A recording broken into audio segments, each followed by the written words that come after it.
So, welcome to Spa School. Congratulations on your purchase of a hydropool hot tub, hydropool swim spa, preferably a hydropool something. Call it what you will. I'm going to show you how to use this device right here. Whether it be a swim spa or a hot tub, thank you for purchasing from the spa shop, hydropool. We really appreciate it. Thank you so much. And we hope to make this experience as easy as possible. Very straightforward. Rely on us, your experts in this industry, to help you through water chemistry, mechanical. Don't be afraid to call. Don't be afraid to text, email, whatever it takes to basically make sure you're ultimately happy and satisfied. Chemistry. Chemistry in a hot tub is extremely important. Here we have a lot of chemicals, which is very overwhelming. I mean, most people are familiar with things like cars, and not a lot of people think about hot tubs as one of those things, like a car, for example. But hot tubs, like cars, require maintenance, so there's definitely a right and a wrong way to do that. So water chemistry. The best and easiest thing that you can do for water chemistry is to test your water. Here I have test strips. Very simple, very easy to use.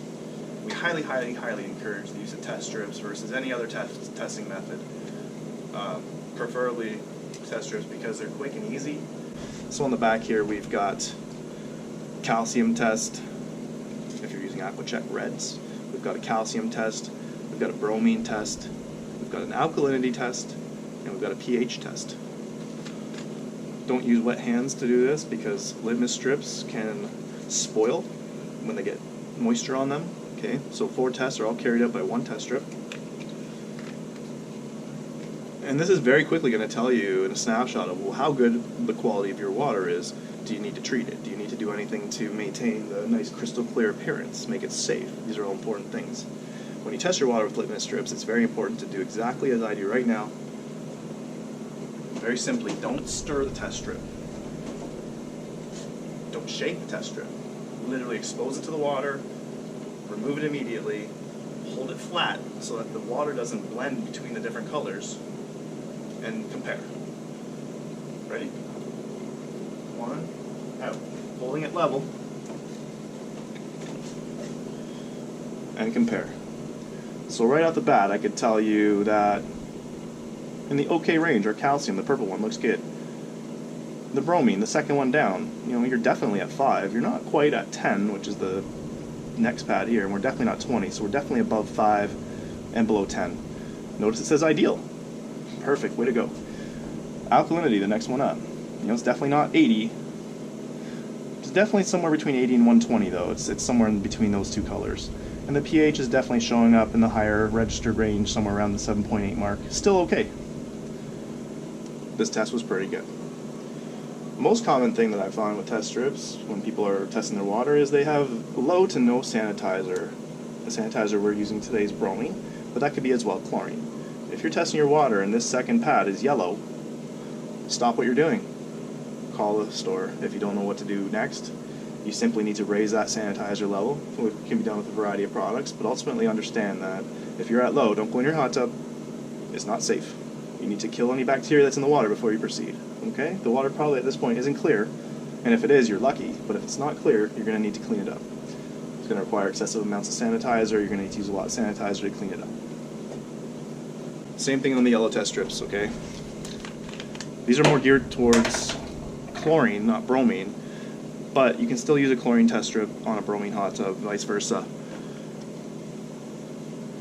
I would recommend using a chlorine test strip if you find green hard to read, if you're colorblind or you just don't like reading color schemes of green.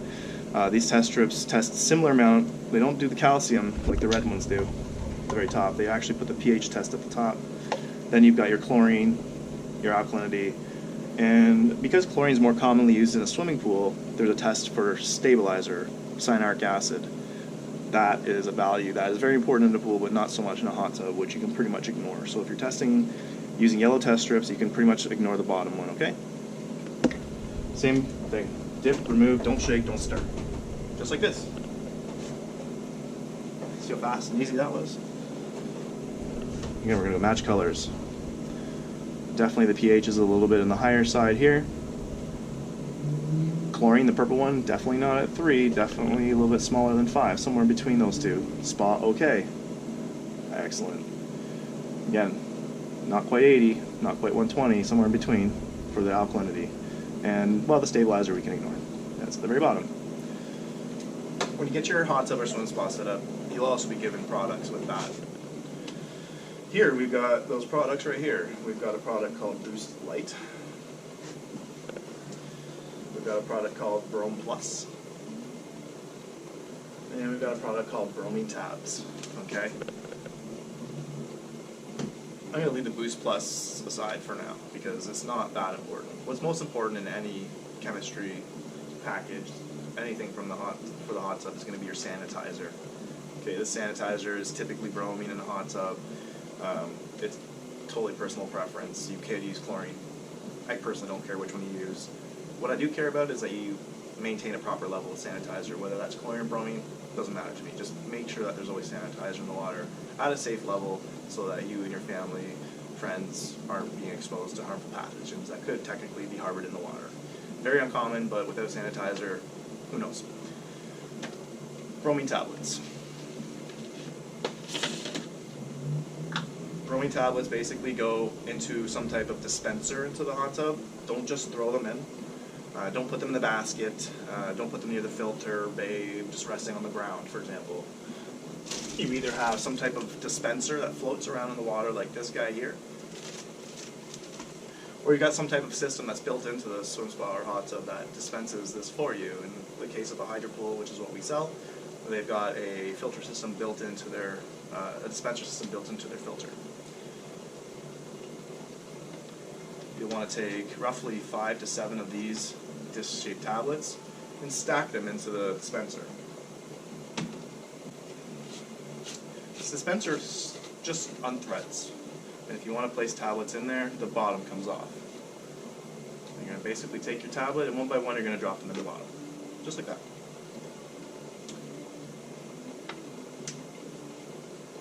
Once you've added your tablets to the dispenser, put your bottom back on, which is a weight, which helps keep it upright. And you want to expose those tablets to water flow. Basically by rotating this device here, you can open it up more, you can close it down. There's also a convenient scale on the side, which has numbers, which helps to help you regulate whether there's too much or not enough going into the water. If you know that there's not enough and you're sitting at a 3, you can open up to a 4 and run it for a day and see how that works. Test every day, test twice a day, 5 times a day. The more you test, the more you know. You want to test in the morning, let this float around for a day, test at night, that's fine too. See how you did. Once you find that sweet spot, you'll lock it down. And this might take a couple days, this might take a week, it might take 2 weeks. It's going to take a little bit of trial and error to find that sweet spot, but you will find essentially what position works the best, and you'll most likely lock it down with this little blue ring, and just throw it in the water and let it float around, do its job. So using the yellow test strip package here, I'm testing my sanitizer, in this case bromine, and we notice that it's low.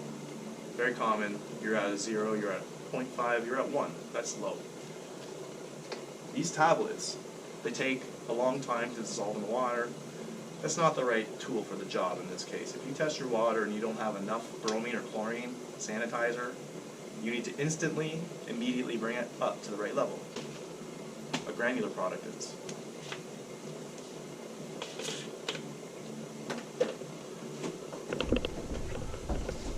It's a bromine granular product. Instant. Think of coffee. As soon as you put it in, color changes, instant coffee, boom, you have coffee. You have no bromine, you need bromine, put it in the water, you have bromine. It's perfect. Every product that is sold will also have a scale on the side that will tell you essentially what levels you need to be at. Essentially, for every 1,000 liters of water, for example, how much of this product to add to get you to the right levels.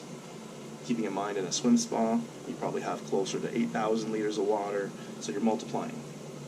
In this case, 25 grams times 8, that gives you your proper dose of granular. If you were at 0 and you wanted to get to the right level, that's the measurement that you would use. In a hot tub, you're closer to 1,000 liters, so you can just basically go right off what it says here. But it's important to know the volume of your hot tub or swim spa before you begin. Again, swim spa is closer to 8,000 liters, 7,000, 8,000 liters of water.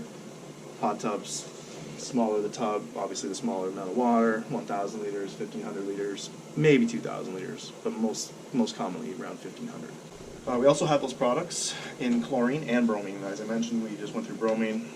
Exact same thing for chlorine. We've got a granular product here. This one's called Easy Chlor. Pretty much, it's easy. It's chlorine. It looks the same, it's a little bit powderier, but it has basically a granular appearance. And tablets, I'm not going to open them, but they look exactly like the bromine tablets. So whether you're using chlorine or bromine, it's important that you understand that if this is a brand new hot tub for you, we don't really give you a choice. You kind of get the bromine unless you specifically ask for chlorine. But maybe this isn't a new hot tub for you and you come across this video just by chance. It's important before you begin adding stuff to the water to maybe identify which products you have. In Canada especially, chlorine and bromine are the only certified disinfectants. Okay, that means there has to be some registered amount of this disinfectant in the water for it to be approved by our government. Okay, some of the other levels that you have to maintain in the hot tub are alkalinity and pH. Those are very, very, very common levels. There's really only 3 that you need to pay attention to. We already covered bromine, sanitizer, chlorine sanitizer, basically one or the other. So let's talk about pH and alkalinity. Important to note, alkalinity and pH basically are married. They go together. Basically whatever the alkalinity does, the pH technically wants to do as well. Kind of like my twins. One's always in charge and the other one seems to always want what that one has. Essentially, if your alkalinity dips low, the pH, although it might be higher, is going to be low too. It's just going to follow. So let's say we use a product that increases total alkalinity, Easy Buffer. It increases total alkalinity, but I put too much in.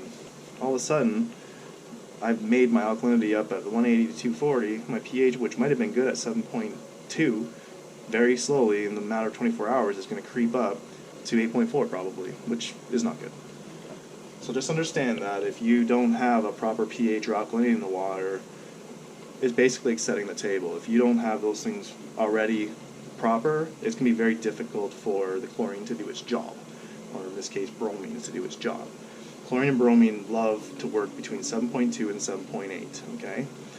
So as long as your pH is sitting in somewhere in that range, you know that the disinfectant that you put in the water is operating at the most efficient it can for that disinfectant. And another reason why we would recommend the use of bromine in a hot tub versus chlorine is that when water temperature exceeds 96, 98 degrees, the chlorine products burn off a lot quicker. They're not nearly as stable in the hot water, so you end up using more of them. Bromine, on the other hand, is very stable in hot temperatures and actually is very good at working out of a pH range, for example, 6.8 or 8.4. Bromine is going to work a lot better, more than, probably close to 100% better, like 90% better than chlorine in those ranges. So it's important to understand, why are we using bromine? A lot of people say, oh, I like chlorine, I don't like the smell. It really has nothing to do with whether you like the smell or not. If you're putting bromine in the hot tub, and the hot tub temperature is hot, you're basically putting in the most effective product for that water temperature. It's science. If you use chlorine, you're just going to have to pay more attention to it. It's not a bad thing to do, but you're going to need to test more frequently, probably use more chlorine products to maintain the proper safe levels. So what do we do if our alkalinity and our pH is low? We've just done a test, and the red one here is saying 6.8, let's pretend. Well, it sounds like I need to raise my pH because the pH showed low. The right thing to do when identifying that my pH is low is to verify that the alkalinity is also low. Because they're married, they should be going together. So if my pH shows low, my alkalinity also should show low. Because the alkalinity is in control, we actually want to increase the alkalinity and not the pH. By increasing the alkalinity, we will in turn increase the pH. Okay, so we're doing two things with one product. Very rare that you'll use this product, but you're going to get it anyway because, just in case. What do we do if our pH and our alkalinity are in the high zone? We're going to do the same thing as if it's low. We're going to verify that if our pH is high, we're going to verify that our alkalinity is also on the high zone. Okay, if our alkalinity is on the high zone, we're going to want to control that first. Oh wait, I don't have an alkalinity down. There isn't one. Sorry. In the case of down, it's pH down. pH down is pretty much the only product you have at your disposal to lower both alkalinity and pH together. So pay attention to the alkalinity when you're lowering it. And although your pH will also go low, you really want to focus on the green one here, the alkalinity, to make sure that that's the level that you're focused on when you're trying to get it perfect. If you're trying to get it at 120, okay, then we're paying attention to the alkalinity when we use pH down. I know it sounds weird, but you're using pH down to lower alkalinity and pH together. Once we get our alkalinity in the right range, 120 preferably, somewhere around 120, 100, and there's good, the pH within the course of a day will also follow it and be in the ideal zone. If, for example, you test your water and the alkalinity looks good, it's been a day, and your pH is still high,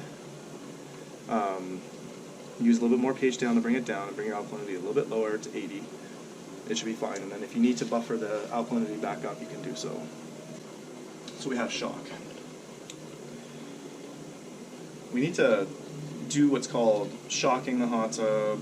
The more technical term would be oxidizing the water. That's good. We need to oxidize the water every now and then. We do this essentially to help the sanitizers disinfect the water. Chlorine and bromine, they don't really care what they're attacking. So if you got some, long-haired people going in your hot tub, dispensing hair oils into your water, the bromine is going to come along and break those oils down. But those oils may not have any bacteria that's harmful to humans in them. Most of the bacteria in the hot tub isn't harmful to humans. The problem is it could happen. If I didn't put any sanitizer in this hot tub, eventually something's going to grow in there I don't want to. By that point, the water's going to be cloudy, oily, yucky, messy. It's not necessarily going to be something that I want to try and treat. I'll probably just empty it, okay? But in the case of shocking the water, for example, we can handle a lot of that extra oils, lotions, body products, suntan oils that you put on your body or your skin, which are going to end up in the water. We can handle a lot of that stuff without using a disinfectant. Ultimately, that means we use less disinfectant in the water. Well, we can use a product called Easy Boost Light to oxidize the water. Let's read the label on this one. It is a non-chlorine. Operative word being non. Please pay attention to that because I also get a lot of questions about what product raises chlorine fast. Yes, the granular product, but it needs to be bromine or chlorine based, not a non-chlorine oxidizer. These products will definitely help the sanitizers work better, and often if you're trying to clear up a problem in the body of water like this, it makes total sense to shock the water, oxidize the water with a product like this, as well as disinfecting the water. The two together are like a 1-2 punch. They're going to help disinfect, clean the water, remove any oils, burn them all off. But essentially, this product is very important in the ongoing effort to reduce the sanitizer amount in the water, the amount that we dispense. It could mean the difference of putting in 5 tablets a week or 2 tablets a week. You get the same disinfectant power out of 2 tablets as you do 5 tablets because you oxidize your water regularly, and that's breaking down a lot of the excessive organics in the water. Again, the bromine doesn't care whether it's harmful or not. It's going to attack it all the same. So if we can do most of the work with a product like oxidizer, we should. Oxidizers work off the concept of creating basically burning off organics into a gas. So we're going to need to have our cover open for a process like this. And this is typically one of the only times we need to have the cover open when adding chemical, okay? We obviously need to have the cover open to add chemical, but when the chemical is operating inside the hot tub doing its job, the oxidization process creates a lot of off-gassing, which we need to ventilate up and out of the hot tub. We don't want to trap it with the cover. So please, if you're oxidizing with a shock, whether it be spa shock, any type of non-chlorine oxidizer, we also have a product called Easy Pure Essence pouches. Basically this product packaged in a dissolvable pouch that you can toss in the water and let it dissolve on its own, okay? No matter what method you choose to oxidize your water with, make sure the lid's open and that you run the jets. I guess I should run the jets now. You're going to want to run your jets for at least 15 minutes with the lid open so that all the extra gases that are now being created, which is basically the oils in the water and all the lotions and all the dead skin, is being burnt into a gas that's being ventilated up and out of the hot tub. It creates nitrogen. We don't want that trapped by the cover. So turn your jets on, get the get the air going. Turn on your hot tub, get the air going, get all the water moving around. and let that oxidizer work for a good 15-20 minutes before you throw your lid back down. This is going to greatly increase the efficiency of your sanitizers, so if you're trying to clear up the water with this process, start here. You may want to take your filter out first, remove any of the oils on the filter manually so that products like this don't have to attack it. And the cleaner the filter is, the more effective that these products are. Once I've oxidized my water and I've let it run for 15-20 minutes, I can then add an excessive dose of sanitizer if it doesn't have any, or if I want to basically get the water back to clear, I'm probably going to have to kill it with a lot of sanitizer. I'm going to choose the granular over the tablets, and I'm going to put in probably double, triple, quadruple the amount of the normal recommended range, just to get enough in there to clear the water out. Okay? So oxidizing is very important. And as a rule of thumb, you're going to want to do it every roughly 5 to 10 bathers. So let's talk about bathers. People that go in hot tubs are the main reasons why we need sanitizers, obviously, to keep them safe, but we also need them to kill the bacteria that we introduce. So one person like myself entering this body of water here is going to introduce a ton of bacteria into the water. 99.9% of that bacteria completely fine, completely safe, but it may attribute to cloudy, foamy, unappealing water. Also the bacteria that we introduce starts to consume our sanitizer. What we need to do is we need to increase the sanitizer when the bacteria increases. And that's predictable. Every time I go in there, the bacteria increases. So it makes sense to throw in a sanitizer as well. I don't really want to bathe in there with a ton of sanitizer, so as long as the levels are safe for me to go in the water, I can get in the hot tub, I can use it, but when I get out, I'm going to want to spike that sanitizer to handle all that bacteria that my body just introduced. And I don't smell too great today, so I might need an extra dose. The cleanliness of the bathers is imperative. If you go to a public facility, you'll see on the wall, bathe before you get in, not after you get out. They want you cleaner than you were when you walked into the change room. You want to rinse off any lint on your bathing suits. If you're wearing a bathing suit, you want to get rid of any type of oils and lotions on your body before you enter, because what's going to happen is anything on your body goes in the water.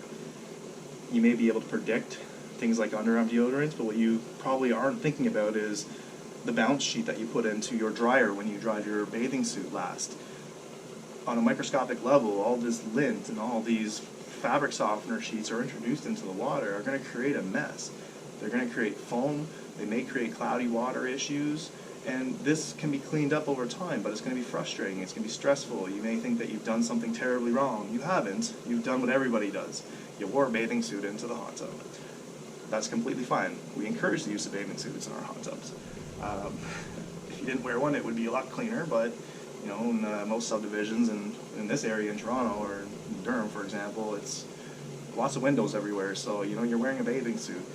Maybe if you live in the country, you don't need one. If you do live in the country and you don't need one, I recommend you don't wear one. It really just means that less impurities are going in the water. Less stuff on my body is introduced into the body of water, which means less sanitizers, which means less shocking. It means the hot tub's easier to take care of and clean itself. Hope you enjoyed spa school. At this point, I'm pretty much done as far as chemistry goes. We will go through an operation video as well. If you have any questions, please reach out to the store. You can find our contact information on our website, www.thespashop.ca. You can also email, come into the store, bring it now. Bring your water if you're going to come into the store, have us test it out for you. The online water testing is www.thespashop.ca/online-water-testing. Look forward to seeing you in the next video where we go through how to operate the hot tub. We're going to go through draining, cleaning, refilling, as well as operational guide for how to turn the pumps on and all that good stuff. If you have any questions, leave them in the comments below, call the store, email, all kinds of stuff, okay? Thanks.